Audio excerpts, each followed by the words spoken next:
नमस्कार, मैं हूं प्रीता उपाध्याय दीक्षित आप सभी के साथ और बंसल न्यूज़ की खास पेशकश लक्ष्य में आप सभी का स्वागत है।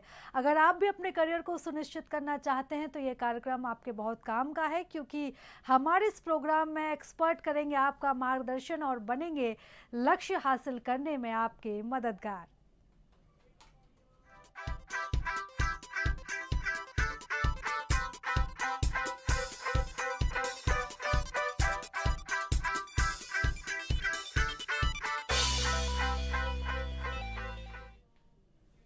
हमारे खास कार्यक्रम लक्ष्य में हम उन लोगों से आपको रूबरू कराते हैं जो शिक्षा के लिए बेहतर काम कर रहे हैं और छात्रों के मन में करियर को लेकर उठने वाले सवालों का जवाब देते हैं और कैसे शिक्षा का स्तर बढ़े इसके लिए कोशिश कर रहे हैं। लक्ष्य की इस खास पेशकश में हमारे साथ नर्मदापुरम से मनीष बिल्लौरे मौजूद है, जो बिल्लौरे कोचिंग क्लासेस के डायरेक्टर है, और साथ में मौजूद है आंचल शुक्ला, जो बिल्लौरे कोचिंग क्लास की स्टूडेंट है। लक्ष्य में आप दोनों का ही बहुत स्वागत है। तो सबसे पहला सवाल मेरा मनीष जी आपसे है, आप एक शिक्षक हैं, तो सबसे पहले हमारे दर्शकों को आप अपने स्कूल के बारे में बताइए। जी, आप कोचिंग क्लास के बारे में अपने दर्शकों को बताइए। जी नमस्कार। पहले तो मैं लक्ष्य ग्रुप को मैं धन्यवाद देता हूं जिन्होंने मेरे को ये प्लेटफॉर्म दिया और मैं कम से कम बच्चों के कुछ काम आ सकूं, ये मेरा मोटिव है। जी मनीष जी, कितने सालों से आप शिक्षा के क्षेत्र में हैं और बच्चों का मार्गदर्शन कर रहे हैं? जी, मेरी कोचिंग बिल्लौरे सर क्लासेस के नाम से है और मैं 20 वर्षों से होशंगाबाद में मतलब नर्मदापुरम में मैं शिक्षा के क्षेत्र में हूँ और बच्चों को निरंतर ये प्रयास करता रहता हूँ कि वो हमेशा ही आगे बढ़ें और आगे जाके अच्छा नाम करें, अपने देश का नाम करें, अपने स्कूल का नाम करें और अपने गाँव का नाम रोशन करें। बिल्कुल, आंचल हमारे साथ जुड़ी हुई। आंचल, आपसे सवाल करना चाहते हैं, आप कोचिंग क्लासेस में जाती हैं, क्या फैसिलिटीज़ आपको वहाँ पर उपलब्ध कराई जाती हैं? जी, फर्स्टली तो मैं बंसल लक्ष्य समूह का धन्यवाद करना चाहूँगी जो उन्होंने मुझे अपॉर्चुनिटी दी। साथ ही साथ मैं बिल्लौरे कोचिंग क्लासेस के teachers mister Manish Billore sir और मिस्टर सतीश बिल्लौरे सर का भी धन्यवाद करना चाहूँगी, क्योंकि ये उन्हीं की मेहनत है जिसके कारण हम अपने एग्ज़ाम्स में इतना अच्छा परफॉर्म कर पा रहे हैं। सारे टीचर्स हमारे एग्ज़ाम्स के लिए एक निरंतर प्रयास करते हैं। हर चैप्टर के एंड में टेस्ट भी ऑर्गेनाइज किए जाते हैं और जैसे कि अभी सेशन की एंडिंग चल रही है तो कंटिन्यूसली रिवीजन भी करवाया जा रहा है। एंड मेरे ओपिनियन में self study is most important, because अगर हमें अच्छा स्कोर करना है तो हमें खुद मेहनत भी करनी पड़ेगी। बिल्कुल आंचल, सही कहा कि अगर अच्छा स्कोर करना है तो बच्चों को, स्टूडेंट्स को खुद ही मेहनत करनी होती है। मनीष जी, मैं आपकी तरफ आना चाहूँगी, आपसे सवाल करना चाहूँगी। जैसे कि आंचल ने कहा कि रिवीजन का टाइम है, बच्चे अब अपनी पढ़ाई को अंतिम रूप दे रहे हैं क्योंकि एग्ज़ाम अभी करीब आ रहे हैं। मैं आपसे जानना चाहूँगी कि किस तरह से आपकी कोचिंग में बच्चों की तैयारी एग्ज़ाम की अभी कराई जा रही है? देखिए मैडम, टॉपिक तो सारे हमारे क्लियर हो चुके हैं और सारे इंस्टीट्यूट में सारे टॉपिक्स क्लियर हो गए।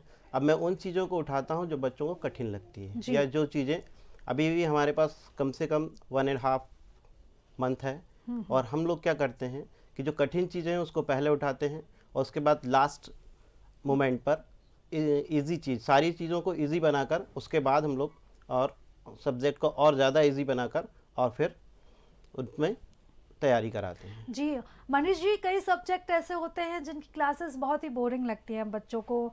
मतलब जैसे मैं अपना एक्सपीरियंस बताती हूँ कि मुझे मैथ्स इतना ज़्यादा पसंद नहीं था। ऐसे कई बच्चे रहते हैं, उनका अपने अपने हिसाब से अलग अलग सब्जेक्ट में इंटरेस्ट रहता है और कई कठिन भी उनको अपने इंटरेस्ट के हिसाब से लगते हैं। तो कैसे आप बोरिंग क्लासेस को इंटरेस्टिंग बनाते हैं, कैसे कोचिंग में इस तरह से काम किया जाता है? जी सही कहा मैडम आपने, क्योंकि क्या है, पढ़ाना एक अलग चीज़ होती है और बच्चों को उससे जोड़े रखना एक दूसरी बात होती है। तो बच्चों को पहले पढ़ाने से ज़्यादा उनको मोटिवेट किया जाता है और पिछले 2 सालों में तो बच्चों का थोड़ा सा मैंने ऐसा पाया है कि बच्चों का स्तर थोड़ा सा, लर्निंग पावर गिरा हुआ, कंसंट्रेशन पावर थोड़ा सा डिक्रीज़ हुआ है। तो सबसे पहले हम लोग ये करते हैं कि उनको ये बताते हैं कि आपको दिन की शुरुआत कैसे करनी है, आपको सुबह उठ के क्या करना है, थोड़ा बहुत योगा या थोड़ा टहलें, इस टाइप से हम लोग उनको मोटिवेट करते हैं और आगे जाने के लिए उनको प्रेरित करते हैं। तब जाकर उनको इंटरेस्ट आता है उन चीज़ों में और फिर टॉपिक पर आते हैं। जी आंचल, मैं आपसे समझना चाहूँगी कि कोई सब्जेक्ट आपको जैसे डिफ़िकल्ट लगता है तो आप कैसे उस सब्जेक्ट की आप तैयारी करती हैं? जी, पहले तो सेल्फ स्टडी है, देन उसके बाद अगर कोई डाउट्स है तो वो मैं सर से क्लियर करती हूँ। देन अगर सर से नहीं होता है तो मैं यूट्यूब से भी समझना चाहती हूँ, बिकॉज़ सोशल मीडिया आज इन्फॉर्मेशन गेन करने का एक बहुत अच्छा साधन हो चुका है। आज जी। अगर हमें कोई डाउट्स है तो हम है ना आसानी से सोशल मीडिया के थ्रू भी समझ सकते हैं। जी। सोशल मीडिया का ज़िक्र हो रहा है मनीष जी, जैसा कि आंचल ने ज़िक्र किया। आप सोशल मीडिया को किस तरह से देखते हैं वर्तमान दौर में, जो कि सोशल मीडिया का दौर है? इसके कोई सकारात्मक प्रभाव भी होते हैं? अगर इसका मिसयूज़ भी किया जाए तो बच्चों पे बुरा असर भी सोशल मीडिया का पड़ता है। अगर हम बहुत ज़्यादा समय सोशल मीडिया पे बच्चे जैसे समय व्यतीत करते हैं, तो आप कैसे देखते हैं सोशल जी, मीडिया ये को? प्रश्न आपने बहुत सुंदर उठाया है, क्योंकि क्या होता है, बच्चे जनरली सोशल मीडिया पर गलत तरीके से ही जाते हैं। जी। और होता ये है कि हम थोड़ा सा कुछ पढ़ने बैठते हैं और बच्चों का कोई भी कॉल आ जाना, या बच्चों का सोशल मीडिया पे, फेसबुक पे या दूसरी कोई साइडों पे कोई मैसेज आ जाना, तो बच्चों का दिमाग उस तरफ जल्दी जाता है। जी। और मैं चाहता हूँ इसको सकारात्मक तरीके से लें। मैं इसके लिए ये करता हूँ कि अपने क्वेश्चन पेपर बच्चों को डालता हूँ उस पर, और मैं ये चाहता हूँ कि बच्चे उसको सॉल्व करके लाएं और मेरे को चेक कराएं। जी। तो इस तरीके से मैं सोशल मीडिया का ऐसा उपयोग करता हूं ताकि बच्चों को ज़्यादा से ज़्यादा फ़ायदा मिले। वो बच्चे भी जो मेरी क्लास में आते हैं या वो बच्चे भी जो नहीं आते हैं, उनको भी मैं कहता हूं कि अगर आप सॉल्व करते हैं तो आप उस पर डाल दीजिए, मैं आपके कमेंट्स को के थ्रू आपको जवाब दे दूंगा। बिल्कुल। आंचल, आप स्कूल जाती हैं, उसके बाद आप कोचिंग भी जाती हैं। तो ये जो दौर होता है 11th-12th का, ये करियर बिल्डिंग के साथ-साथ आपकी हेल्थ के लिए भी बहुत ज़्यादा समय देने की भी इस दौरान ज़रूरत होती है, क्योंकि बहुत ज़्यादा प्रेशर होता है। क्योंकि 12th ऐसा समय होता है जिस समय हम डिसाइड कर लेते हैं कि आगे हमें क्या जीवन में करना है, कौन-सी फ़ील्ड में जाना है, क्या हमारा गोल रहेगा, उस तरफ हम आगे बढ़ने लगते हैं। किस तरह से आप अपनी पढ़ाई और अपने हेल्थ को कैसे मेंटेन करती, कैसे मैनेज करती हैं आप? जी, हेल्थ के लिए अगर कहा जाए तो एक हेल्दी डाइट बहुत इम्पॉर्टेंट है। साथ ही साथ थोड़ा योगा, अगर पर्टिकुलर डे पे ना कहा जाए कि अगर 2 या 3 घंटे निकालें, बट या 2 या 3 दिनों के इंटरवल में हम थोड़ा-थोड़ा योगा करके अपनी मेंटल और फिज़िकल हेल्थ दोनों को मेंटेन कर सकते हैं। जी। तो क्या आप योगा करती हैं? जी, कभी 2 और 3 डेज़ के इंटरवल में, बिकॉज़ स्टडीज़ के दौरान टाइम उतना नहीं रहता है। बट अगर हम 2 और 3 डेज़ के इंटरवल में थोड़ा योगा करें, अराउंड 15 मिनट्स भी, तो वो हमारी हेल्थ को थोड़ा इंक्रीज़ करता है एंड थोड़ा डेवलप करता है। योगा के साथ आपकी क्या और हॉबीज़ हैं? म्यूज़िक सुनना बहुत अच्छा लगता है, बिकॉज़ अगर हम स्टडीज़ से थोड़ा स्ट्रेस्ड आउट हो जाते हैं, थोड़ा थक जाते हैं, तो म्यूज़िक सुनना, फैमिली के साथ टाइम स्पेंड करना, फ्रेंड्स के साथ टाइम स्पेंड करना, तो उससे रिलैक्स होती है और एक माइंड को भी रिलैक्सेशन मिलता है। जी। मनीष जी हमारे साथ जुड़े हो। मनीष जी, जैसा कि बात चल रही है स्ट्रेस की, तो आंचल ने तो ज़िक्र किया कि वो कैसे अपना स्ट्रेस दूर करती है, कैसे अपनी हेल्थ और अपनी पढ़ाई को मेंटेन करती हैं। यही सवाल मैं आपसे करना चाहती हूँ, क्योंकि शिक्षक के तौर पर जितना प्रेशर स्टूडेंट्स के ऊपर होता है, उतना ही प्रेशर टीचर के ऊपर भी होता है। और आप तो एक कोचिंग के डायरेक्टर हैं, तो स्टूडेंट के साथ आपको जो टीचर्स होते हैं उनको भी आपको पूरा उनका ध्यान रखना होता है। तो आप कैसे अपने स्ट्रेस को दूर रखते हैं? क्या कुछ एक्टिविटीज़ आपकी रहती हैं? मेरा तो सब कुछ बच्चों के साथ ही होता है। सुबह उठ के मेरी नींद भी बच्चों के साथ ही खुलती है, और जब मैं जी। सोता हूँ तो भी बच्चों के साथ ही रहता हूँ। बहुत कम टाइम अपने आप के लिए दे पाता हूँ, लेकिन इन्हीं के बीच में मैं बच्चों के साथ में मैं अपना एंटरटेनमेंट ढूंढ लेता हूँ। बच्चों जी। को मोटिवेट करता हूँ, बच्चों के साथ थोड़ा सा हंसी मजाक कर लेता हूँ। कल ही हम लोगों ने एक फंक्शन अरेंज किया था, पतंग महोत्सव। एक्चुअली आज होना था, लेकिन आज यहाँ पे हमको आना था, इसलिए हमने एक दिन पहले ही उसको कर लिया। और पतंग महोत्सव ने सारे बच्चों के द्वारा हमने ये मैसेज दिया है कि चाइनीज़ मांझा का यूज़ ना करें। उसमें हम लोग बढ़िया तरीके से मोटिवेशन करते हैं और समाज को कुछ मैसेज दिया जाता है उससे। जी।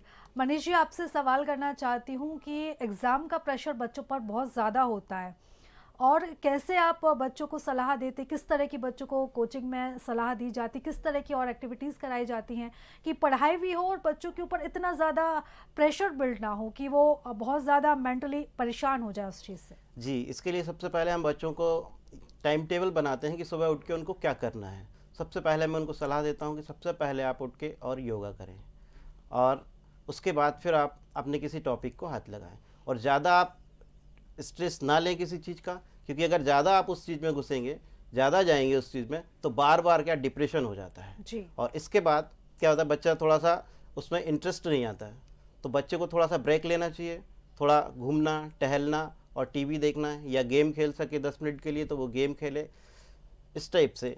और थोड़ी सी कुछ हमारे यहाँ थोड़ी एक्टिविटी होती है, क्यूब को सॉल्व करना, क्यूब पजल जो होती है वो सॉल्व कराई जाती है हमारे यहाँ पर, और हम लोग उसको उस पर कॉन्सेंट्रेट कराते हैं, जिससे बच्चों का कॉन्सेंट्रेशन पावर बहुत ज़्यादा बढ़ जाता है। जी।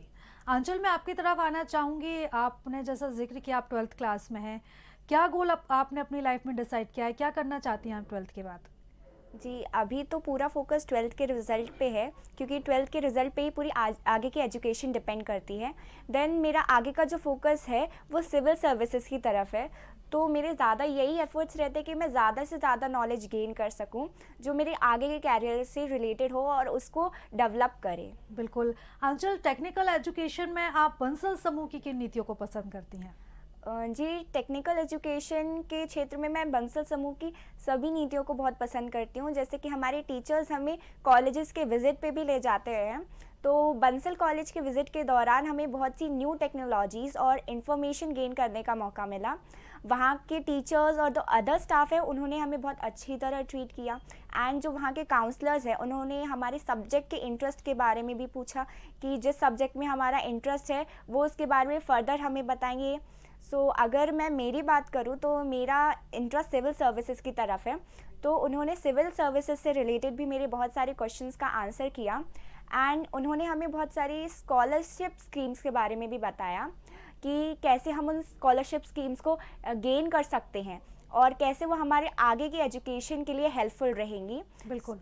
जी। मनीष जी, जैसा कि जिक्र किया आंचल ने कि वो 12th के बाद क्या करना चाहती हैं, सिविल सर्विसेज में वो जाना चाहती हैं, उन्होंने डिसाइड कर लिया, लेकिन कई बच्चे ऐसे होते हैं जो 12th तक भी डिसाइड नहीं कर पाते, कंफ्यूज थोड़ा सा रहते हैं, और कई बच्चों से पूछो कि आप क्या करना चाहते हो तो वो उनका ये जवाब रहता है कि अभी तो हमने कुछ सोचा ही नहीं। तो ऐसे बच्चों को आप किस तरह से सलाह देते हैं, क्या उनको गाइड करते हैं आप? जी, होता ही है मैडम कि समय समय पर हमारे बंसल ग्रुप के लोग वहाँ आके कैरियर काउंसलिंग करते हैं और हर बच्चे से रूबरू होकर और उनकी प्रॉब्लम को सॉल्ट आउट करते हैं, और उनके पेरेंट्स की भी काउंसलिंग करते हैं, और बच्चे को कहाँ जाना चाहिए ये बहुत ही सुंदर तरीके से उनको गाइड करते हैं। तो मैं समझता हूँ कि जो बंसल न्यूज़ जो करता है, हमारे यहाँ भी अभी 2-4 बार, कम से कम 5 बार कृष्णा सिंह राजपूत जी आए हैं। समय समय पर हम लोग यहाँ पर विज़िट कर देते हैं, बच्चों को विज़िट करा देते हैं, और मिस्टर रमाकांत सर हैं वहाँ पर, वो भी बहुत अच्छे तरीके से बच्चों को एकदम फैमिली मेम्बर की तरह गाइड करते हैं, और बच्चों को कभी ये एहसास ही नहीं होने देते कि हम लोग को कुछ आता नहीं या कुछ आगे जाके क्या करना है। ये सारी चीज़ें वो शॉर्ट आउट कर लेते हैं और बच्चा का विज़न पूरा क्लियर हो जाता है। बिल्कुल। मनीष जी, बच्चों की काउंसलिंग तो आप करते ही हैं, साथ ही स्टूडेंट्स जो रहते हैं उनके पेरेंट्स की काउंसलिंग करना भी बहुत ज़्यादा ज़रूरी होता है, क्योंकि घर का जो माहौल होता है, माता पिता का जो आचरण होता है, स्टूडेंट के जीवन पर, बच्चों के जीवन पर उसका एक अलग महत्व होता है। तो किस तरह से आप ऐसे परिजनों को गाइड करते हैं, कैसे उनकी काउंसलिंग करते हैं आप? जी, पहले तो बच्चों को देखा जाता है, बच्चों के स्तर को देखा जाता है कि बच्चा किस लेवल पे है, फिर उसके बाद हम लोग पढ़ाना शुरू करते हैं, और इसके बाद फिर पेरेंट्स को हम लोग बुलाते हैं, और पेरेंट्स को बुलाने के बाद उनकी काउंसलिंग की जाती है कि बच्चों को किस टाइप से उनको आगे बढ़ाने के लिए प्रेरित करना चाहिए। जी। मनीष जी, कई बच्चे आपके कोचिंग में ऐसे आते होंगे जिनकी जो नींव होती है वो थोड़ी कमज़ोर होती है पढ़ाई में, कई सब्जेक्ट होते हैं जिसमें वो कमज़ोर हो सकते हैं, या उन्हें बेस क्लियर नहीं होता। तो ऐसे बच्चों के लिए क्या एक्स्ट्रा एफर्ट कोचिंग में किए जाते हैं, क्या अलग से एक्स्ट्रा क्लासेस ली जाती है बच्चों के लिए, किस तरह से उनको ये बोल सकते हैं कि उनके जो डाउट्स है, जो उनका बेसिक है, वो क्लियर कराया जाता है? जी, ये बात आपने बिल्कुल सही कही है, क्योंकि ये पिछले 2 सालों में बच्चों का बेस बिल्कुल भी नहीं बन पाया है, और 11-12 में आ जाते हैं। इसके बाद होता ये है कि बच्चों का जो बेस क्लियर नहीं है या पुरानी चीज़ें क्लियर नहीं है, तो आगे वाली चीज़ें उनको बहुत प्रॉब्लम देती हैं। तो सबसे पहले हम लोग ये करते हैं कि जहाँ प्रॉब्लम आती है उसको वहीं शॉर्ट आउट कर देते हैं, क्योंकि अगर वो प्रॉब्लम आगे जाएगी, आगे जाने के बाद होगा ये कि उस प्रॉब्लम में और ज़्यादा दिक्कत हो जाएगी, और ज़्यादा बड़ी होकर वो प्रॉब्लम आएगी, और आगे जाके उसको अगर वहाँ इग्नोर कर देते हैं उन प्रॉब्लमों को, तो फिर वो आगे जाके कुछ भी नहीं कर पाएगा, या आगे के टॉपिक वो क्लियर भी नहीं कर पाएगा। तो सबसे पहले हमारा ये होता है कि हम लोग एक्स्ट्रा क्लास लेके, या उसको अलग से किसी भी तरीके से, अगर टाइम नहीं है हमारे पास, तो संडे बुला लेते हैं या एक्स्ट्रा टाइम दे के उनके प्रॉब्लमों को सॉर्ट आउट किया जाता है और टेस्ट लिया जाता है फिर। और अगर टेस्ट में वो क्लियर होता है तो ही हम आगे बढ़ पाते हैं, नहीं तो हम उसको वापस से वही चीज़ों को रिपीट करा देते हैं। बिल्कुल। आंचल, मैं आपसे सवाल पूछना चाहती हूँ कि जैसा कि ऑनलाइन मोड का ज़माना है, ऑनलाइन क्लासेस चलती हैं, तो आप ऑनलाइन क्लासेस ज़्यादा पसंद करती हैं, ऑफलाइन क्लासेस ज़्यादा पसंद करती हैं, और दोनों के बीच आप क्या अंतर देखती हैं? जी, ऑफ़लाइन क्लासेस मेरे हिसाब से ज़्यादा बेहतर हैं, क्योंकि एक इंटरैक्शन जो स्टूडेंट्स और टीचर के बीच है वो ऑफ़लाइन क्लासेस में ही बेहतर होता है। ऑनलाइन क्लासेस के कुछ नुकसान भी रहते हैं, जैसे नेटवर्क कभी कभी नहीं रहता या फिर कुछ और प्रॉब्लम्स आ सकती हैं। बट ऑफ़लाइन क्लासेस में हम टीचर से डायरेक्ट इंटरैक्ट कर पाते हैं, जो हमारे डाउट्स है वो हम फेस टू फेस टीचर से पूछ सकते हैं। So in my opinion offline classes best, and online class के कुछ नुकसान हो सकते हैं। जी। सर, यही सवाल मैं आपसे करना चाहती हूँ, आप ऑनलाइन मोड के एजुकेशन और ऑफलाइन को आप कैसे देखते हैं? ये ऑफलाइन ही मैं ज़्यादा बेटर समझता हूँ, क्योंकि आई कांटेक्ट जब तक नहीं होता शायद बच्चों को नहीं समझ में आता, मैं ऐसा समझता हूँ। और ऑफलाइन में ही मैं बच्चों के दिमाग तक पहुँच पाता हूँ और उनके लेवल को समझ पाता हूँ, उसके बाद ही उन पे फिर मैं काम करता हूँ। बिल्कुल मनीष जी, टेक्निकल एजुकेशन की अगर हम बात करें तो टेक्निकल एजुकेशन को आप कैसे देखते हैं और वर्तमान दौर में इसकी क्या उपयोगिता आप समझते हैं? जी देखिए, अब जो ज़माना आ रहा है टेक्निकली आ रहा है। जैसे मोबाइल हम लोग पहले कल्पना ही किया करते थे कि ऐसी कोई चीज़ चलेगी। आजकल ये है कि वो कंप्यूटर हम जेब में लेके चलते हैं। कंप्यूटर की सिर्फ हमने कल्पना ही की थी, अब हम लोग वो उसको जेब में लेके चलते हैं। जी। तो होता ये है मैडम, टेक्निकल चीज़ों से हमको आगे बढ़ने का ही प्रेरणा मिलती है, हम लोग आगे ही बढ़ते हैं उससे। तो मैं समझता हूँ इसको सही तरीके से गाइड किया जाना चाहिए, तो बच्चे इसमें बहुत जल्दी आगे बढ़ें। बिल्कुल, यही सवाल मैं आंचल आपसे करना चाहती हूँ, आप टेक्निकल एजुकेशन को आप कैसे देखती हैं? जी, आगे के जो टाइम आ रहा है उसके हिसाब से टेक्निकल एजुकेशन बहुत इम्पॉर्टेंट है, बिकॉज़ आगे के जो भी फील्ड्स है वो मोस्टली टेक्निकल एजुकेशन से ही रिलेटेड है। सॉफ्टवेयर इंजीनियरिंग एक बहुत अच्छा मोड हो गया, मतलब आज one of the best job में सॉफ्टवेयर इंजीनियरिंग है। और जी। टेक्निकल एजुकेशन आगे के लिए बहुत इंपॉर्टेंट है, जैसे कि सर ने बताया कि अभी कंप्यूटर्स है ना, कंप्यूटर्स हमारी जेब में है, तो मोबाइल फ़ोन्स अभी आगे का जो है ना, आगे के दौर आएगा उसमें और भी ज़्यादा डेवलपमेंट होगा, तो टेक्निकल जो चीज़ें हैं वो और ज़्यादा बढ़ती दिखाई देंगी, तो हमें टेक्निकल चीज़ों से जुड़े रहना चाहिए। बिल्कुल। शिक्षा के क्षेत्र में मनीष जी, आप बंसल समूह के योगदान को आप किस रूप से देखते हैं? जी, बंसल समूह का योगदान तो एकदम सराहनीय, बहुत सराहनीय है। क्योंकि मैं एक घटना बताता हूँ, मैं अपनी घटना बताता हूँ कि मैं जब गांव से पढ़ के आया शहर में और कॉलेज में एडमिशन लिया, उसके बाद मेरे को पता चला कि पीईटी नाम की कोई एग्ज़ाम होती है। जी। अगर शायद मेरे को पहले पता लग जाता तो मैं एक इंजीनियर होता। बिल्कुल। तो मैं इन चीज़ों से वाकिफ़ ही नहीं हो पाया, मेरे को किसी ने बताया ही नहीं। सेकेंड ईयर में जब मैं आया तो मेरा एक मित्र बोला मेरे से कि क्यों, क्या करना चाहते हो? मैंने कहा मैं इंजीनियर बनना चाहता हूँ। तो बोले यहाँ क्या कर रहा भाई, तेरे को वहाँ जाना था। बिल्कुल। तो इन सारी चीज़ों को देखते हुए बंसल ग्रुप जो अपना काम कर रहा है, हर गांव में, हर ब्लॉक में जाके और बच्चों को मोटिवेट करता और जानकारी क्या कुछ नया आया है, क्या कुछ नहीं आया है, क्या कुछ परिवर्तन हुआ है, ये सारी चीज़ें बंसल ग्रुप जो है वो बच्चों को उन नीतियों से रूबरू कराता है, जिससे बच्चों को आगे की पॉलिसी डिसाइड करने में ज़्यादा दिक्कत नहीं होती। इस बार भी कुछ जेई मेंस में कुछ चेंजेस आए हैं, तो कम से कम 5 बार ट्रिप सर का लगा है और उन्होंने वहाँ पर प्रोजेक्टर पे उनको पूरा उनकी जो भी प्रॉब्लम थी वो सॉर्ट आउट करके सारे स्टूडेंटों को बताई है। बिल्कुल मनीष जी, क्योंकि अगर बच्चों को सही समय पर ये पता चल जाए कि वो जिस फील्ड का चुनाव कर रहे हैं उसमें क्या और बदलाव हो चुके हैं, क्या और बदलाव होने वाले हैं, तो बच्चों को सही समय पर ये डिसाइड करने में सुविधा हो जाती है। वो ये सोच सकते हैं कि क्या उनके लिए भविष्य के लिए उनके लिए क्या और बेहतर हो सकता है। आंचल, मैं आपसे ये सवाल करना चाहती हूँ कि आप बंसल समूह की किन नीतियों को आप पसंद करती हैं? जी, टेक्निकल एजुकेशन में बंसल समूह की बहुत सी नीतियों को मैं पसंद करती हूँ, जैसा कि अभी सर ने बताया, तो है ना, बंसल ग्रुप के जो प्रोफेसर्स हैं उन्होंने बहुत बार हमारे कोचिंग सेंटर पे भी विज़िट किया है और उन्होंने हमें बहुत सारी स्कीम्स के बारे में भी बताया, जेई मेंस के बारे में बताया। यहाँ तक उन्होंने हमें मोटिवेट भी किया कि हम जेई का फॉर्म भरें। अभी कुछ दिन पहले ही सर हमारी कोचिंग में आए थे, तो उन्होंने हमें जेई के बारे में और ज़्यादा इन्फॉर्मेशन दी सारे स्टूडेंट्स को, और बताया कि हमें फॉर्म भरना है, डेट कितने तक की है, एंड जेई की जो लास्ट डेट है, एंड एग्ज़ाम्स के बारे में बताया। सो वो कंटिन्यूसली वो बहुत बार हमारी कोचिंग सेंटर्स पे विजिट भी कर चुके हैं, एंड वो नेसेसरली हमको है ना कंटिन्यूसली इन्फॉर्मेशन प्रोवाइड करते रहते हैं जो आगे की जो डेवलपमेंट के रिलेटेड हैं। मनीष जी, मैं आपसे आखिरी सवाल लेना चाहती हूँ कि तमाम जो दर्शक देख रहे हैं उनमें से कुछ पेरेंट्स भी होंगे, कुछ स्टूडेंट भी होंगे, आप क्या मैसेज देना चाहते हैं सभी को? जी, मैं ये मैसेज देना चाहता हूँ, बच्चों से मैं कहना चाहता हूँ, पहले तो प्रॉपरली वो अपनी प्रॉब्लम पे जूझें और फिर उसके बाद उसको सॉल्यूशन लें। और मैं ये बोलना चाहूँगा कि अपना एक गोल डिसाइड करें, और जैसा कि अभी हमने कल युवा दिवस मनाया, स्वामी विवेकानंद जी की लाइन को मैं एक बार और दोहराना चाहूँगा कि उठो जागो और तब तक ना रुको जब तक कि आपका लक्ष्य प्राप्त ना हो जाए। जी, आप क्या आंचल संदेश देना चाहती हैं दर्शकों को? जी, मेरी तरफ से तो ये संदेश है कि फ्री माइंड से पढ़ाई करें, कोई भी स्ट्रेस ना लें, बिकॉज़ जब हम फ्री माइंड से पढ़ाई करते हैं तो हम स्टडी करते हैं वो डायरेक्टली हमारे ब्रेन में स्टोर रहती है, एंड जो बिल्कुल भी स्ट्रेस ना लें, एंड उसके बाद अपनी हैंडराइटिंग को भी इम्प्रूव करें, बिकॉज़ जो हमारे जो एग्ज़ाम्स रहते हैं वो हम किस तरह प्रेजेंट करते हैं उस पर भी बहुत ज़्यादा डिपेंड करता है। एंड नेसेसरी अपनी हेल्थ पे भी हमें कॉन्सेंट्रेट करना चाहिए, बिकॉज जब हमारे स्वास्थ्य अच्छा होगा तभी हमारी बुद्धि भी अच्छी होगी। बिल्कुल मनीष जी और आंचल, आपने बहुत अच्छा एक मैसेज दिया स्वामी विवेकानंद का कि उठो जागो और तब तक डटे रहो जब तक लक्ष्य की प्राप्ति ना हो जाए। आप दोनों का ही बहुत बहुत धन्यवाद हमसे जुड़ने के लिए। तो आज के लिए बस इतना ही। ताज़ा अपडेट के लिए जुड़े रहिए बंसल न्यूज़ के साथ। नमस्कार।